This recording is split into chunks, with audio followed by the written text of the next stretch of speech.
किसी मुजरिम को उसका हक दिला देना बगावत है। किसी मुजरिम को उसका हक दिला देना 20 नहीं, जितनी ऑल इंडिया वेलफेयर फेडरेशन की शाखाएं हैं उतनी ही शाखाएं इस वेलफेयर फेडरेशन की होनी चाहिए। उसी दिन में अपनी सफल होगा। बहुत सारे लोग अलग से भी, हम लोग थोड़ा देर से जागे, लेकिन लोग कहते हैं कि जागो तभी सवेरा। तो उन्होंने पहले ही कुछ अपना कार्य शुरू कर दिया था, वो भी बाहर के लोग, हम उनको साथ जोड़ करके चलने का, वो भी हमारी शाखा रहेगी, उनको भी संगठन में शामिल करके चलने का कोशिश करेंगे कि जहां है वहां पर ही उनको काम करने का मौका मिले। नहीं तो जो काम कर रहे थे उनको हम लोग एसोसिएटेड साथियों के तरह जोड़ करके साथ लेके करने का काम करेंगे। लेकिन मुख्य उद्देश्य ये है कि अभी आपके पास में समय है, आपके पास में आपकी पेंशन है, आपके पास में लड़ाई का तजुर्बा है, आपने संगठन में काम किया है। बहुत सारे लोग संगठन नहीं होने की वजह से, काम नहीं करने की वजह से बीमार हो गए। उनसे पूछो क्या है, कहते भैया कोई काम ही नहीं है, क्या करें। सवेरे 7 बजे से उठ करके रात को 11 बजे तक घर आते थे, बीवी लड़ाइयाँ लड़ती थी, बच्चे शिकायत करते थे, लेकिन सारा जीवन तो यूनियन को दे दिया, संगठन दे दिया। अब क्या करें। अब यह संभव नहीं है कि सारे रिटायर्ड लोग ही यूनियन चलाएं, ये संभव नहीं। अभी हमारा 2500 से ज्यादा लोग जो है वो युवा सम्मेलन में आए। अगर हम रिटायर्ड लोगों को ही प्रतिस्थापित करके रखेंगे तो बच्चे कहाँ जाएंगे। हम चाहते हैं कि फेडरेशन की, यूनियन की कमान हमारे युवा साथी ने और वो संगठन को और आगे बढ़ाए। लेकिन अपने रिटायर्ड साथियों को भी पीछे नहीं छोड़ना चाहते। वो एक जो अनुभवी साथी है, उनको हम लोग जो है वो उनके अनुभव का पूरा प्रयोग करना चाहते हैं। And that is a rich capital. Bharat सरकार पहचान नहीं रही। मैं एक बार एक टर्म के लिए इसको हमें मेंबर बना दिया गया था, जैसे स्टाफ साइड के सेक्रेटरी होने लगा। उसके बाद में मुझसे कहा गया कि आप बन जाइए। मैंने कहा नहीं, मुझे नहीं बनना। उन्होंने कहा क्यों? हमने कहा इसलिए कि जिस संस्था में एजेंडा देने का अख्तियार मेंबर को नहीं हो, ऐसी संस्था का सदस्य बनना मैं तो नहीं पसंद करूंगा। और मुझे इस्तोवा से कोई मतलब नहीं है, मैं अपनी समस्याओं का हल देश के माध्यम से कर लूं। आप चाहिए जो वो एजेंडा दें उस पर बात करिए। अगर कहीं उनके मन की बात ना हो तो फिर कोई मतलब नहीं। खाली भोजन कमेटी है, बढ़िया सा भोजन करिए, एक छोटा सा ब्रीफकेस ले लीजिए या कुछ झोला थोड़ा देंगे, कहेंगे क्या चाहिए आप, देना देना कुछ है नहीं। वहां से लौट के आइए तो मिनट्स में लिखा रहता है कि आपका तो बोला हुआ लिखा नहीं जाएगा, लेकिन मंत्री जो बोलेगा वो सारा लिख करके और सारी आपकी बातों को पढ़। हमें इस खोआ पाया इस चक्कर में नहीं पड़ना। अगर हम मजबूत होंगे, संगठन मजबूत होगा, तो आज जितनी बातें आपने यहाँ पर कही कि पेंशन राहत में हमारा नेतृत्व होना चाहिए, अरे आप जबरदस्ती हो जाएंगे वहां पर। किसकी हैसियत है कि आप पेंशन राहत की बैठक में जाएं और आपसे कह दें कि मैं आपको सुनेंगे नहीं? ऐसी हिम्मत किसी की तो है नहीं।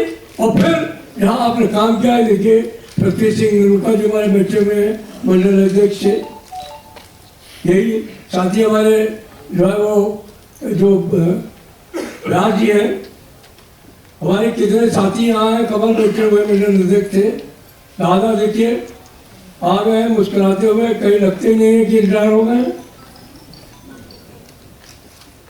कितने लोग हैं, वीके शर्मा जी बैठे हुए हैं, शिवजी शर्मा जी बैठे हुए हैं, परवीन कुमार, अब किसी सारे आदमियों में आ जाए का नाम मैं जानता हूँ, उनको बुला सकता हूँ, आदर करता हूँ, इसलिए जानता हूँ कि वो हमारे कर्मठ कार्यकर्ता रहे। आज अगर मैं जनरल सेक्रेटरी हूँ और भारत सरकार हमारी बात को सुन करके उसको अनसुना नहीं कर सकती है, तो उसकी वजह अगर कोई है तो आप और आप साथी हैं। आपने बोल दिया आपको कि जिसके बूते पर हम अपनी बात को बेबाक तरीके से उनके सामने रख पाए। आज भी बहुत भरोसा रहता है आपके। तो मेरी एक ही विनती है आप लोगों से कि पहला संकल्प तो यही है कि आने वाले 2 महीने के अंदर अप्रैल को छोड़ दीजिए, लेकिन 30 जून तक अपने हर जोन की प्रोडक्शन यूनिट की हर ब्रांच, जहां आपकी ब्रांच है वहां एक ब्रांच आपके इस वेलफेयर फेडरेशन की हो जानी चाहिए। रजिस्टर्ड ऑर्गेनाइजेशन है, कोई आपको रजिस्ट्रेशन करने की जरूरत नहीं है। ऐसा कर पाएंगे कि नहीं कर पाएंगे? सब लोग नहीं बोले।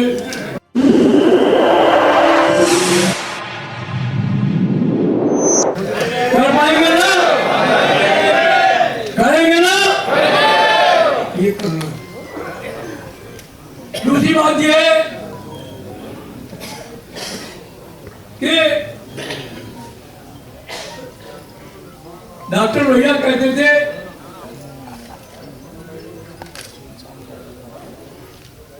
डंडा झंडा, आगे वाली बात नहीं बताऊं, बच्चों को बता देता हूं। और दूसरी बात तो कहते थे चर्चा, पर्चा और खर्चा।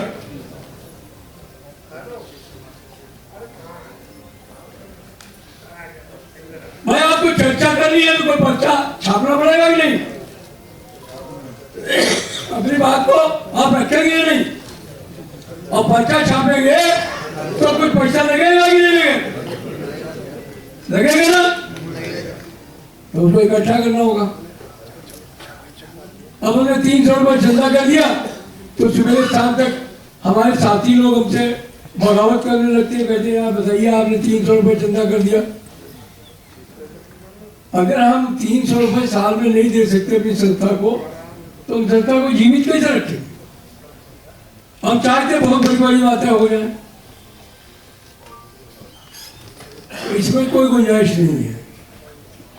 और ये 300 रुपये कोई आपका केंद्र में नहीं जा रहा, ये पैसा आपके ब्रांच से शुरू होकर के, डिवीजन से शुरू होकर के, आपके केंद्र से शुरू होकर के 4 हिस्सों में बट करके तब फेडरेशन पे आ। ऐसा नहीं है कि आपको ब्रांच में अलग से चंदा करना पड़ेगा।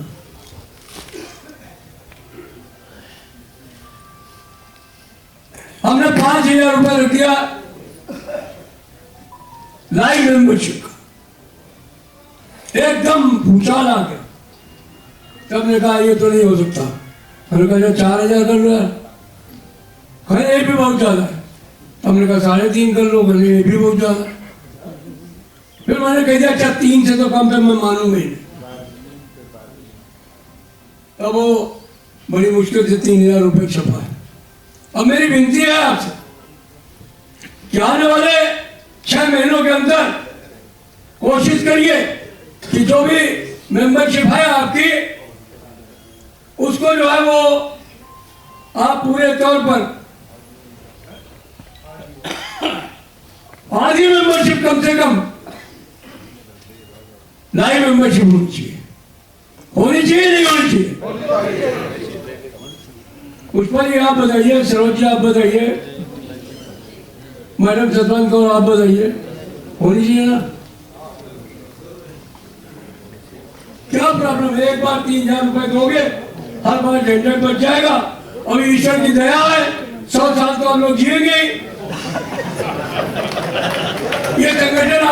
पार्टी का वकील रहेगा। गलत तो नहीं करा, उसको इकट्ठा के 3000 देंगे, 100 की गारंटी, लेकिन मोदी जैसी गारंटी नहीं है ये संगठन की गारंटी।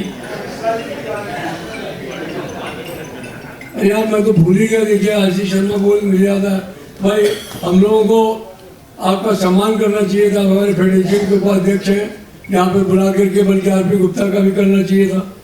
ये मेरे से गलती हुई, मैं क्षमा चाहता हूँ। लेकिन अगर ये संगठन को ढंग से चलाना है, जैसे ऑल इंडिया लेवल फेडरेशन चलता है, तो हमें कुछ अनुशासन, कुछ नियम, कुछ कायदे कानून उनको मानना पड़े। और मुझे आशा है कि क्योंकि साथियों ने इतने साल इस संगठन को दिया है, अपने खून और पसीने से ऑल इंडिया लेवल फेडरेशन को सींचा है, मुझे पूरा विश्वास है कि वो अपने ऑर्गेनाइजेशन को भी उसी तरीके से आगे बढ़ने का पूरा मौका देंगे। लोग आज संगठन के जो आया है सो जाएगा, राजा रंग फकीर, जाना तो आई है, लेकिन जाने के पहले जरूर कुछ कह करके जाएंगे कि हमने अपने समाज को, अपने साथियों को, अपने देश को कुछ न कुछ दिए करके जा रहे हैं। हम कुछ जो है वो यहाँ पर लुटा करके नहीं जा रहे हैं, हम कुछ न कुछ अपने बच्चों के लिए, अपने आने वाले संतानों के लिए कुछ न कुछ करके जा। ये हमारे संगठन का उद्देश्य। हमारा विनती है आप लोगों से कि संगठन तभी मजबूत होगा जब हम इसको आगे बढ़ाने का काम। हमने 2 महीने के अंदर आपसे शाखाओं के गठन करने की बात की। संविधान सबको दे दिया गया, पदाधिकारियों की संख्या आपको बता दी गई, एग्जीक्यूटिव मेंबर आप बना सकते, संगठन में महिला विंग आप क्रिएट कर सकते, करना भी चाहिए। एक बार 2 महीने में आप अपनी शाखा का गठन कर लें, तो उसके अगले महीने में डिविजनल सम्मेलन करके डिवीजन का गठन हो जाए, और उसके 1 महीने के बाद जोनल कन्वेंशन करके जोनल बॉडियों का गठन हो जाए, डेमोक्रेटिक तरीके से करें। जिनके अंदर काम करने की क्षमता है वो लोग आवे, काम करें, इस झंडे को पकड़ें, इसको आगे बढ़ाने का काम करें। तो मैं सोचता हूँ कि इससे आपका भी भला होगा आने वाले समय में। एक बात और है, भारतीय रेल में इस समय 14 लाख से ज्यादा रिटायर्ड लोग हैं, और नौकरी करने वालों की संख्या 11.5 लाख तक है। रिटायर्ड लोग बहुमत में है, काम करने वाले अल्पमत।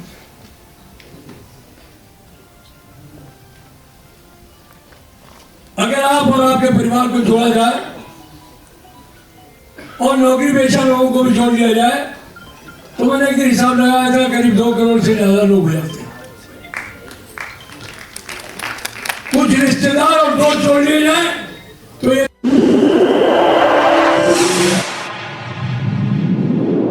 संख्या 4-5 करोड़ हो जाती।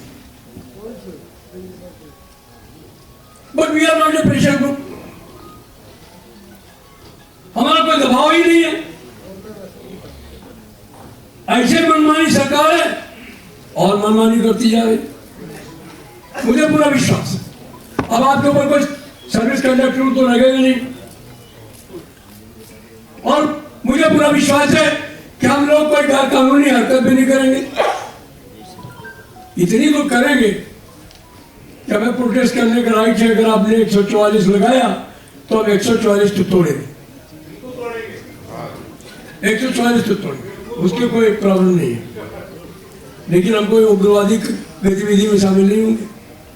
हम शांतिपूर्ण तरीके से अपने आंदोलन चलाएंगे, अपनी मांगों को बनाएंगे, सरकार के सामने रखेंगे, बैंक मुआवजा करने की कोशिश करेंगे, सरकार हल कर देगी तो उसका धन्यवाद देंगे, लेकिन सरकार मना करेगी तो सरकार से दो हाथ करेंगे और सरकार से बदली नहीं करेंगे।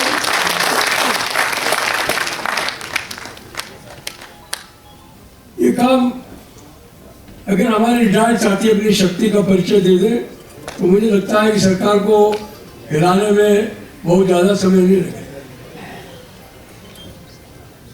बहुत दिन संघर्ष किया हमारे जो है वो साथियों ने,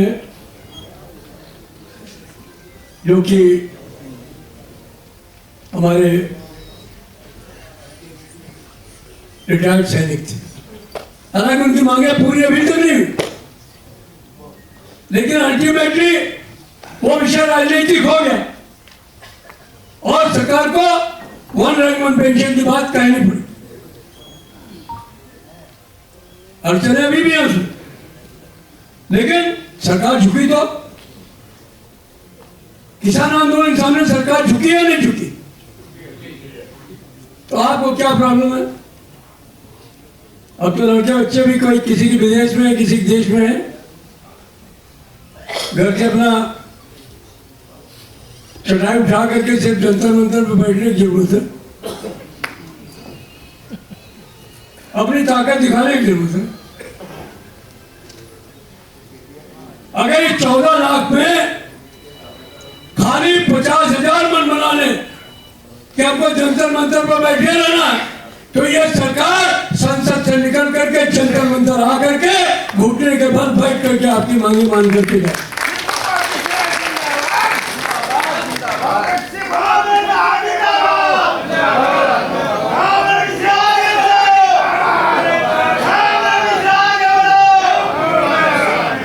मैंने आह्वान किया पीछे, जब तैयारी कर रहा था, अभी भी तैयारी कर रहा हूं। अभी पहले मैं इस हड़ताल पर जाने का फैसला किया था पुरानी पेंशन बहाली के लिए। सरकार ने बुलाया, बातचीत की, 2 महीने का समय मांगा, दे दिया। 2004 से अभी तक का समय दिया, अब 2 महीने के लिए क्यों अपने ऊपर ठीकरा फुलवावे कि देखिए 2 महीने मांग रहे, नहीं दिए। फिर चुनाव के बीच में जब सरकार नहीं थी तब इन्होंने बेसुरा राग छेड़ दिया। तो ठीक है, उन्होंने बुलाया, बातचीत की। हम लोग भी बावले नहीं है, अभी वो लॉकेट की जरूरत भी नहीं है जो भी अक्षय ने दिया हम लोगों को।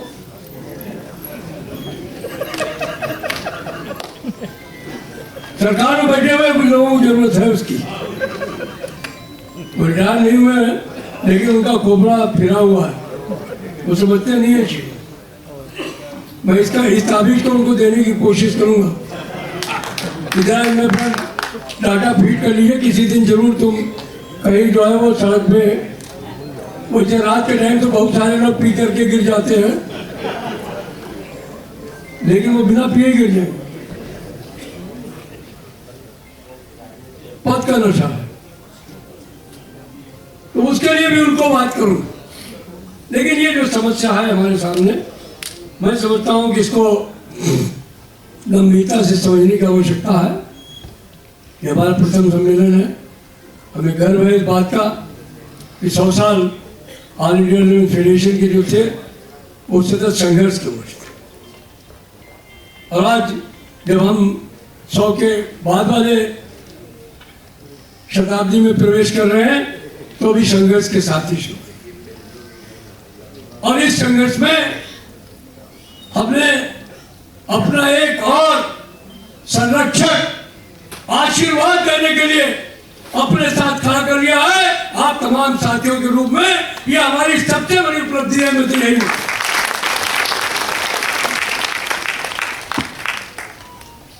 हमारा बुजुर्ग हमारे लिए आशीर्वाद देने के लिए खड़ा रहे, हमारे पीछे खड़ा रहे, बेटा डरना नहीं, मैं हूं तुम्हारे साथ। और आज तो हमारे ऐसे साथी हैं, बुजुर्ग साथी, वो कहते हैं बच्चे आगे नहीं जाएंगे, गोली चलेगी, सीधे पर गोलियां हम खाएंगे, जेल जाना होगा तो हम बनेंगे, अपने बच्चे बच्चों की रक्षा करेंगे और मांगे हासिल करके।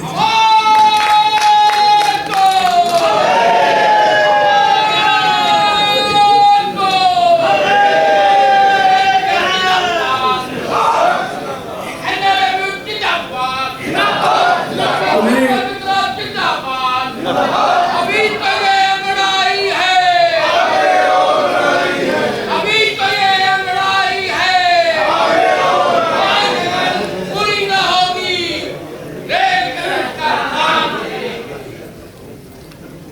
तो मैं यही निवेदन करना चाहूँगा, इतनी बड़ी फौज हर साल रिटायर होती जा रही है, हमारे पदाधिकारी भी रिटायर होते जा रहे हैं, इतने बहादुर साथी हैं, सारा टाइम अपना उन्होंने लड़ने भिड़ने में बिताया, संगठन तजुर्बा है, मुझे लगता है इस संगठन को वो बहुत बेहतर तरीके से खड़ा करें।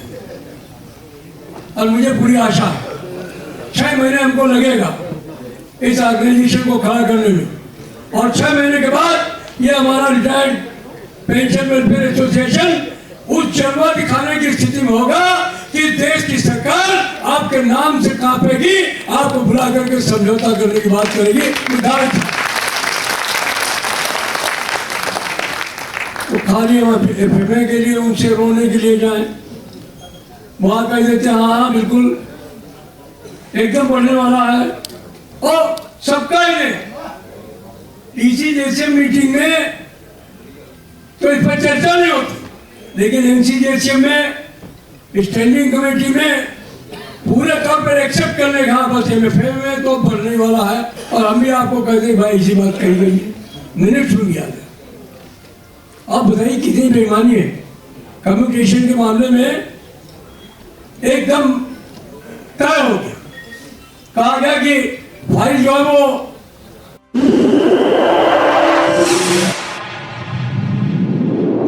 माननीय वित्त मंत्री जी क्या है वो विदेश गई है, लौट के आएंगे, ये आपको मिल जाएगा। उसके बाद में इसको जैसे बिना पैर के ऑर्गेनाइजेशन, बिना हाथ के ऑर्गेनाइजेशन, बिना नाखून के ऑर्गेनाइजेशन की मीटिंग में मंत्री भक्त से बोल दे कि नहीं अभी कुछ नहीं होगा, वहां लोग बैठ करके सुन लेते हैं, उसका मुंह नोचने वाला वहां कोई है ही नहीं। एक ही मीटिंग में जितेंद्र सिंह ने कुछ बोलने की कोशिश की थी, मैं था, उनसे कहा कि माननीय आप मंत्री हैं, ये बात ठीक है, लेकिन आपको ये भी मान लेना पड़ेगा कि आप सिर्फ मंत्री हैं, वो भी राज्य मंत्री हैं, मैं महामंत्री हूँ। अगर मैं आह्वान कर दूंगा तो आपका निकलना बंद हो जाएगा, आप दिल्ली सड़क पर नहीं निकल पाएंगे। आप ये बात तो छोड़ दीजिए, उधमपुर तो छोड़ दीजिए, हम दिल्ली की सड़कों पे आपसे नहीं निकलने देंगे, और जिस दफ्तर के आप अंदर बैठे हुए हैं उस दफ्तर के बाहर आपको नहीं जाने देंगे, मैं दावे करते थे।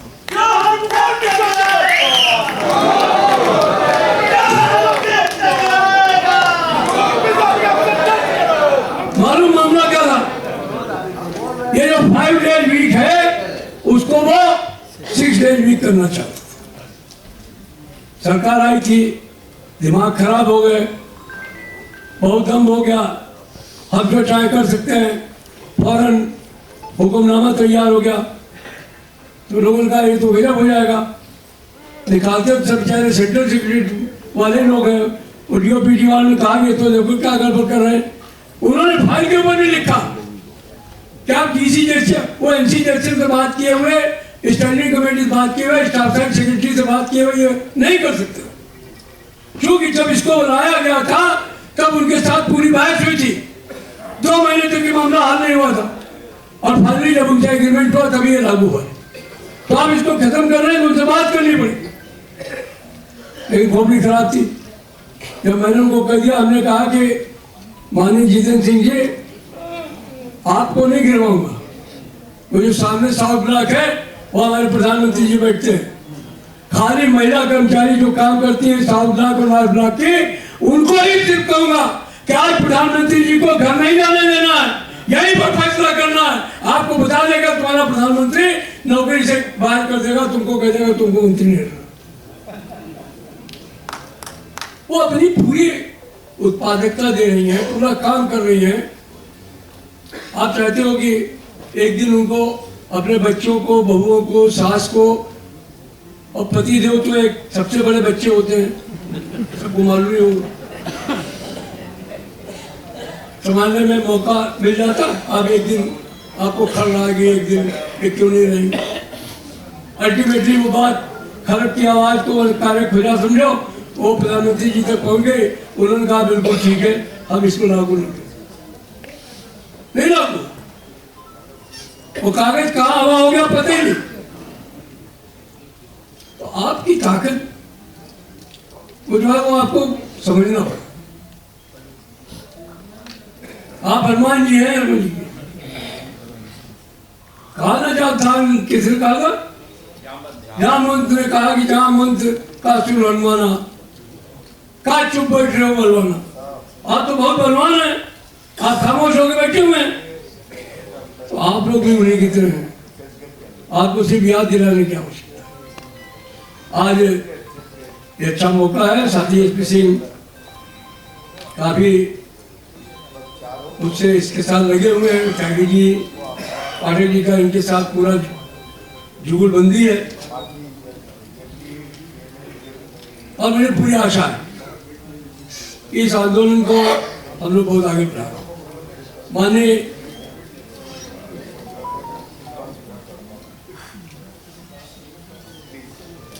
भारत पेंशन समाज हमारा अपना ऑर्गेनाइजेशन, तो एक ही बात है, ये जो मशरूम ग्रोथ हो रही है आंदोलनों की,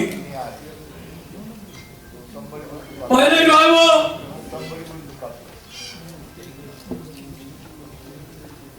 देश में लोगों को बांटने का काम, अंग्रेजों ने जो आधारशिला रखी थी, फूट और राज करो की, वो आज तक चली आ रही। कभी जाति के नाम पे बांटो, कभी धर्म के नाम पे बांटो, कभी मजहब के नाम पे बांटो, इतना तो सब बांट ही चुके हैं। अब कम से कम हमारे जो रिटायर्ड साथी हैं उनको तो मत बांटे। धरती बांटी, अंबर बांटा, धरती और आकाश को इतना तो सब बांट चुके हो, मत बांटो इंसान को, मत बांटो इंसान को, मत बांटो।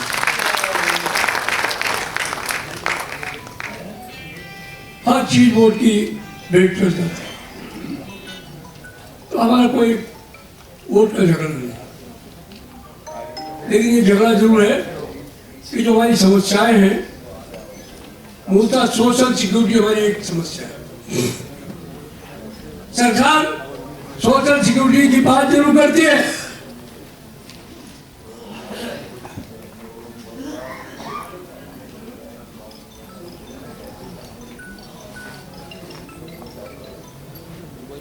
अरे माफ करिएगा, मैं तो कुछ ज्यादा लंबा इसलिए खींच रहा था क्योंकि बचपन में मुझे रामलीला में जब पात्र परिवर्तन होता था तो खड़ा कर दिया जाता था, भैया तुम जरा कविता सुनाओ। तब तक वो पर्दे के पीछे अपना तैयारी कर लेते थे। मैं समझा अभी भोजन में थोड़ा देर होगी तो थोड़ा और आगे बढ़ा लिया था, लेकिन मुझे नहीं लगता कि मैंने कोई आपसे ऐसी बात कही होगी जो कि अनावश्यक हो। तो अभी मेरी फिर आपसे अपील है कि 2 महीने के अंदर शाखाओं पर अपनी शाखाओं का गठन हो जाना चाहिए। हमारे सारे ब्रांच सेक्रेटरी उसमें सहयोग देंगे। 1 महीना उसके बाद, जून का महीना छोड़ दीजिए, जुलाई के महीने में हर डिवीजन का सम्मेलन हो जाना चाहिए, डिवीजन कमेटी का गठन हो जाना चाहिए। अगस्त के महीने में पूरे सभी जोन का जोनल कॉन्फ्रेंस हो जाना चाहिए, जोनल कमेटी बन जानी चाहिए, और उसके बाद हम लोग सब फिर एक बार मिलेंगे अक्टूबर के महीने में, दशहरे के बाद। अगर दादा चलाएगा, अमित घोष कहाँ चला गया? कहाँ? हाँ, अमित घोष। हाँ, चलिए कोई बात नहीं है, तुम थोड़ा पीछे गए, दिखाई नहीं पड़े, वो बम्बई वाले तैयार हैं, तो बम्बई चलेंगे और बम्बई में राष्ट्रीय अधिवेशन करेंगे। अब आप देख लीजिए, आपने ये भोजनमाला तो ले लिया अपने गले में, और हमने तय कर लिया जहाँ फेडरेशन का सम्मेलन होगा वहीं इनकम सम्मेलन होगा, तो वो झेलने के लिए भी तैयार रहिएगा। भोसले जी तैयार है ना? हाँ ठीक है, देख लीजिए भैया। शर्मा जी, आपके जनरल सेक्रेटरी ने बोला एग्रीड, तैयार, तो फिर है? अरे हम स्पेशल ट्रेन चला देंगे पेंशनर की, क्या समझते हो?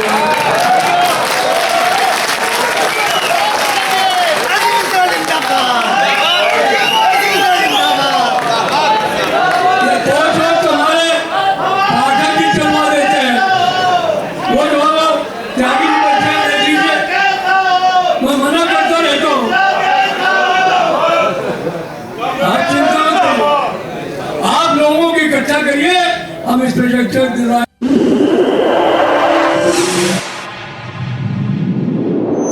सारी सुविधा कराएंगे, जहाँ जाओगे वहाँ भोजन भी कराएंगे और सारी व्यवस्था करेंगे। और जितने पैसे तय हैं 3,000 रुपए अपने लाइन मेंबरशिप की और 300 रुपए मेंबरशिप की, उसके बाद 1 रुपया भी आपसे नहीं मांगे।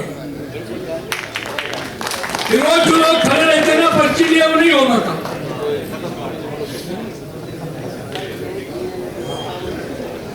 तो ये आप समझ लीजिए। अभी हमें खुशी है कि आरपीएफ एक बहुत बड़ा संगठन है।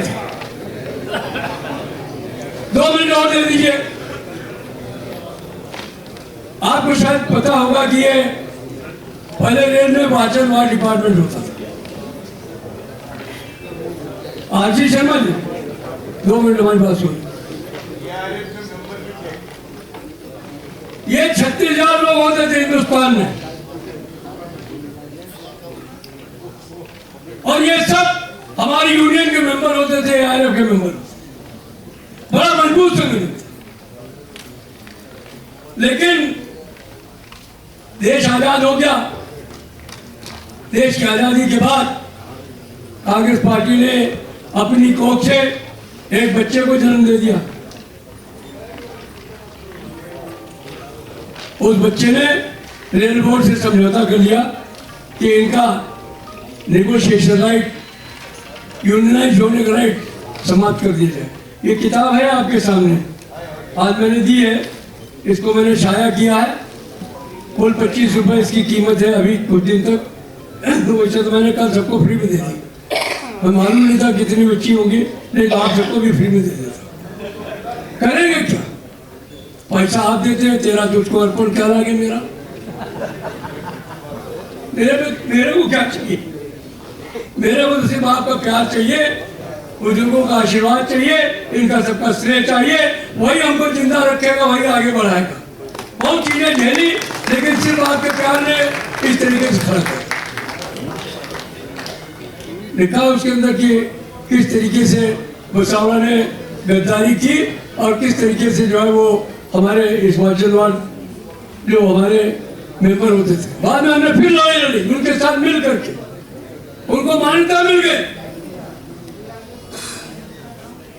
फिर बंद कर दी गई। फिर दिनेश त्रिवेदी बात करके फिर उन्होंने मान्यता दिलवा दी। उसके बाद फिर पीयूष गोयल जी की लाइन पे चली गई, एक मुकदमे बहाने चली गई। तो मुझे खुशी है कि शुक्ला जी और उनके साथी यहाँ बैठे हुए हैं सर, विष्णु जी, राजेंद्र यादव, बहुत सारे देश भर के लोग आए हुए हैं, आरपीएफ के रिटायर्ड साथी।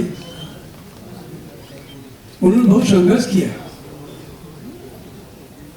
हमसे ज्यादा जुर्म उन्होंने सहे, क्योंकि वर्दी वाले जो हैं जब इनकी जरूरत पड़ती है इनका इस्तेमाल करते हैं, और आज इनकी मान्यता खत्म होने की वजह भी वही है।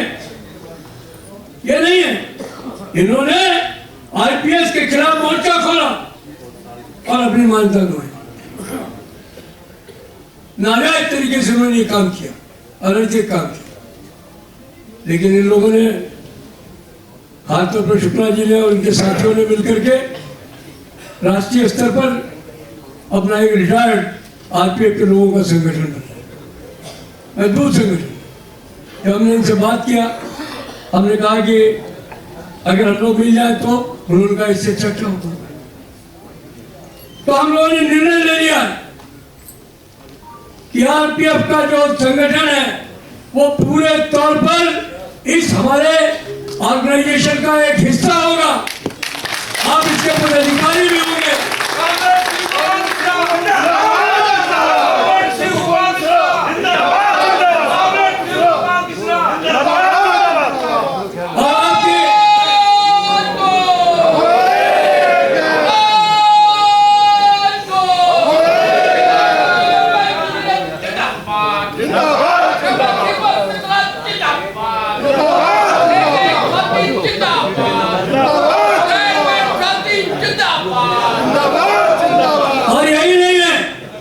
ये तमाम साथी, जैसे मैंने आपसे अपील की है कि हम पुरानी पेंशन बहाली के लिए लड़ाई कर रहे हैं, और आप उस लड़ाई में सहयोग दे रहे हैं। कोई संघर्ष होगा, लड़ाई होगी, प्रदर्शन होगा, धरने होंगे, जुलूस निकलेंगे, रैलियां निकलेंगी, जेल जाना होगा, गोली खाना होगा, तो हमारे रिटायर्ड साथी अगली पंक्ति में होंगे, सबसे आगे होंगे। ये संकल्प लेने का काम। आरपीएफ के भी जो रिटायर्ड साथी हैं, अगर सर्विंग आरपीएफ के साथियों के साथ अन्याय होगा तो हम सब लोग मिलकर के उनके जो अन्याय होगा उसके खिलाफ संघर्ष करने का काम करेंगे, क्योंकि उनसे निगोशिएशन का अधिकार छीन लिया गया है, उनकी जुबान बंद करने का काम हुआ है। तो ये हमें करने की काम जरूर करना है। तो साथियों, अभी हम लोगों ने नेशनल काउंसिल में एक मसला उठाया है, बहुत ही कृपणता के साथ। कृपणता कोई नहीं समझता होगा शायद, ये वर्ड जो है वो एक्चुअली में कभी कभी मैं भी एसपी सिंह के साथ रहते रहते इन्हीं वाली हिंदी बोलने लगता हूँ। कंजूसी, प्रवीण भाई ने सही बताया। कभी कभी बहुत ही कंजूसी के साथ उन्होंने कहा है कि इस पर जो सीबीडीटी डिपार्टमेंट है, central board of taxation, direct taxes, उससे बातचीत करेंगे। हमने उनसे कहा है कि रिटायरमेंट के बाद में डीए बढ़ता है, पेंशन बढ़ जाती है, आपका इनकम टैक्स का मामला ऐसा है, सारे विदेश में बड़े बड़े देश हैं, मुल्क हैं, पूंजीवादी मुल्क में, कम्युनिस्टों की दुकान में चर्चा नहीं करूँगा, वहाँ तो जो है वो टैक्सेशन का सिस्टम ही अलग है, वो कर्मचारियों पर टैक्स लगाते नहीं। लेकिन जो पूंजीवादी देश है जहाँ टैक्स लगता है, वहाँ ये अपेक्षा की जाती है कि जब आदमी नौकरी में रहेगा तो टैक्स देगा, और जब रिटायर हो जाएगा तो सरकार उस टैक्स को वापस करे। किसी भी यूरोपियन कंट्री में चले जाइए, अमेरिकन कंट्री में चले जाइए, वेनेजुएला में, ब्राजील में कोई टैक्स नहीं लगता, अर्जेंटीना में कोई टैक्स नहीं लगता सरकारी कर्मचारी।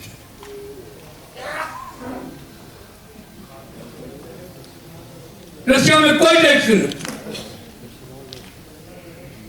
तो हमने कहा भाई ये क्या बात है, आपने सारी जिंदगी जब हम लोग नौकरी में रहे तो भी हमने उनसे टैक्स लिया, अब रिटायर हुए, जो पैसा मिला उसको बैंक में जमा कर दिया।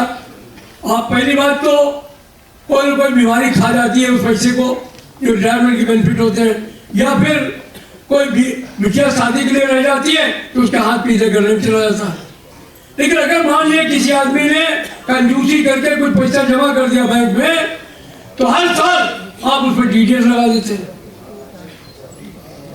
जैसे सरकारी कर्मचारी 9 महीने की तनख्वाह पर 12 महीने नौकरी करता ही नहीं करता। वही हाल आपने हमारे जो है वो रिटायर्ड साथियों को लगा दिया। तो हमारी एक बड़ी प्रमुख मांग बनती जा रही है कि जो हमारा रिटायर्ड साथी हैं, सीनियर सिटीजन्स, जो नौकरी पेशा है, रिटायर हुए, तो उनके ऊपर इनकम टैक्स का बोझ नहीं डालना चाहिए। उनका जो टीडीएस है उनके ऊपर नहीं डालना, ताकि वो कम से कम खुशी से अच्छा जीवन जीने का काम कर सके।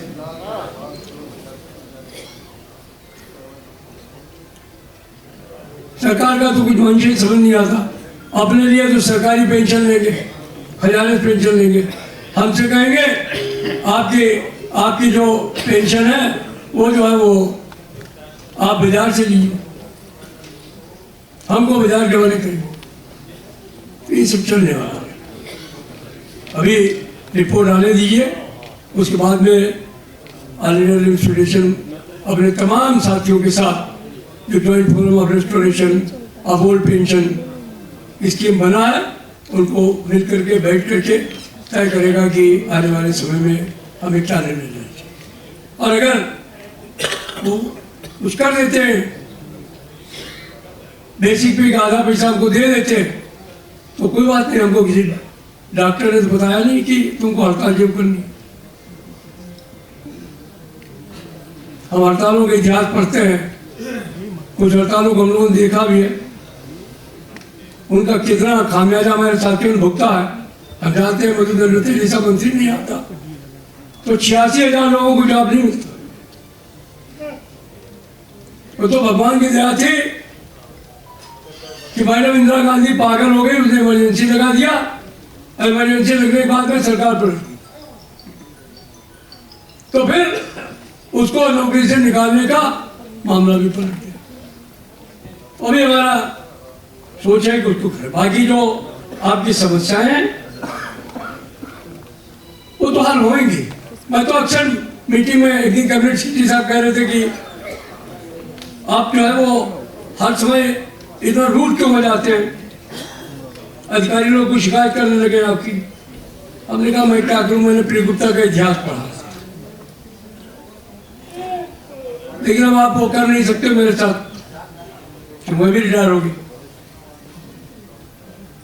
और कोई बात और भी मैंने कहा, हमने कहा अपनी किस्मत पर इतना मत इतराओ लाला, अपनी किस्मत पर इतना मत इतराओ लाला। लाला का मतलब आयस्त नहीं समझना। अरे नाराज ने अभी एसएनपी सुना तो बोले कि भैया आपने लाला पे क्यों कमेंट किया। माथुर जी भी है हमारे बीच में, तो लालाओं को प्रणाम। लाला वो मतलब नहीं है, अपनी किस्मत पर इतना मत इतराओ लाला, बनना होगा तुमको भी बेटा एक दिन तो लड़की वाला, एक दिन तो तुम भी रिटायर होगे। जब रिटायर होगे तब तुमको रिटायर का दर्द समझ में आएगा। तो इसलिए मैं आप तमाम साथियों से कहता हूं कि अपने को संगठित करना है।